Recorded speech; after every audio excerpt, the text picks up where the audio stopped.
Olá! Hoje a gente vai falar um pouquinho sobre rótulos. Claro que quando a gente consome primordialmente alimentos que não contêm lista de ingredientes, como as frutas, legumes, arroz, feijão, carnes, ovos, leite, a gente já começa acertando. Mas, na nossa realidade, a gente consome também um pouco de produtos alimentícios, ou seja, produtos manipulados pela indústria e que nos trazem informações no rótulo.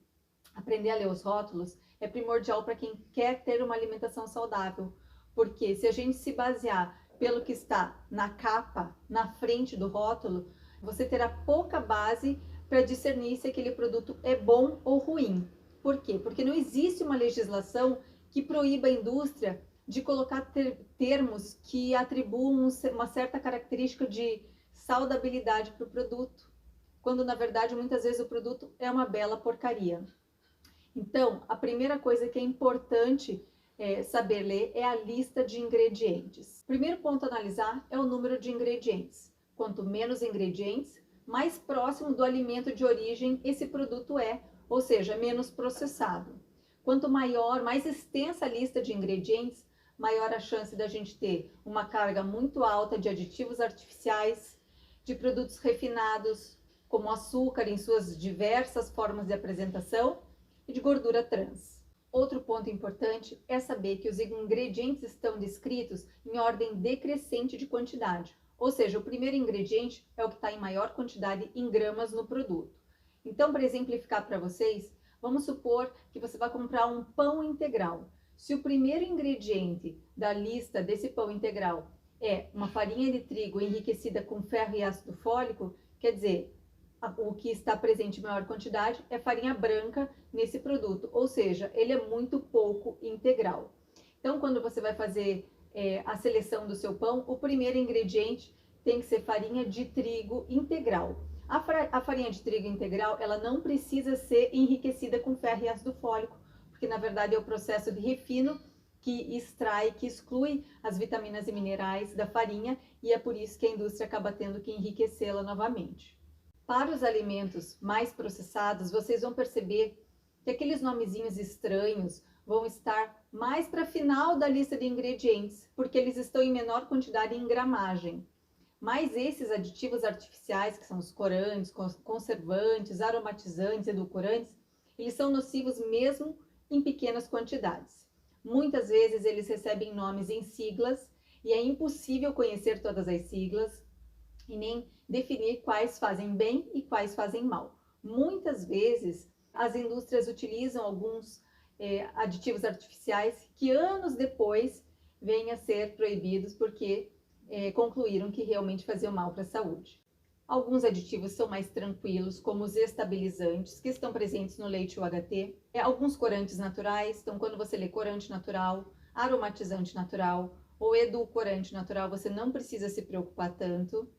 Algumas gomas, como a goma xantana, goma cássia, goma guar, também não são preocupantes. Pectina, que muitas vezes é usado principalmente nas geleias sem açúcar para dar corpo, e na verdade é uma fibra, então é até saudável, assim como polidestrose. E o ácido cítrico, que vem das frutas e que muitas vezes é usado como conservante. Alguns ingredientes devem ser analisados dentro do contexto. Então, por exemplo, quando você lê amido ou amido modificado, pode ser que ele faça parte da lista de ingredientes sem grandes comprometimentos, mas você tem que pensar em que produto ele está presente. Então, quando você vai comprar, por exemplo, um doce de leite ou um iogurte e ele tem amido na lista de ingredientes, isso não seria desejável, porque provavelmente ele está ali para estar engrossando esse iogurte, engrossando esse doce de leite, diminuindo o valor nutricional do produto.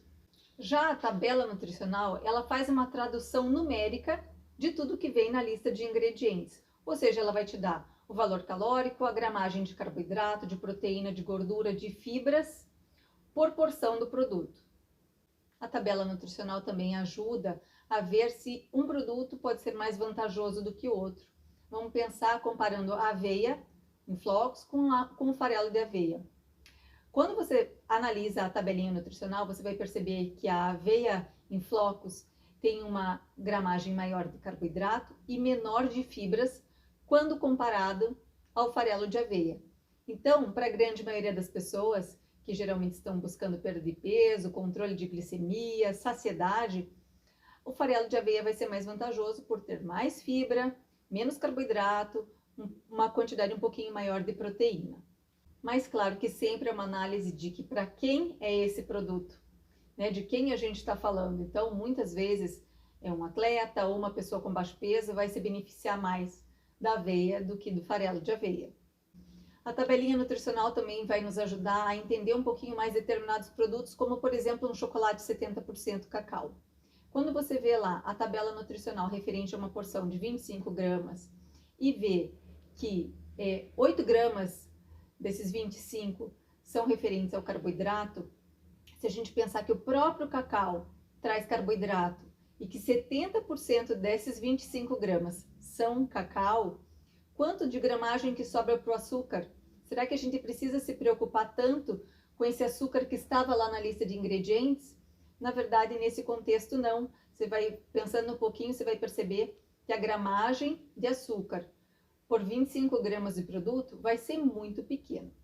Claro que a gente sempre tem que entender o produto um pouquinho além e levar em conta o valor calórico, porque mesmo com uma gramagem baixa de açúcar, é um produto com alta densidade calórica.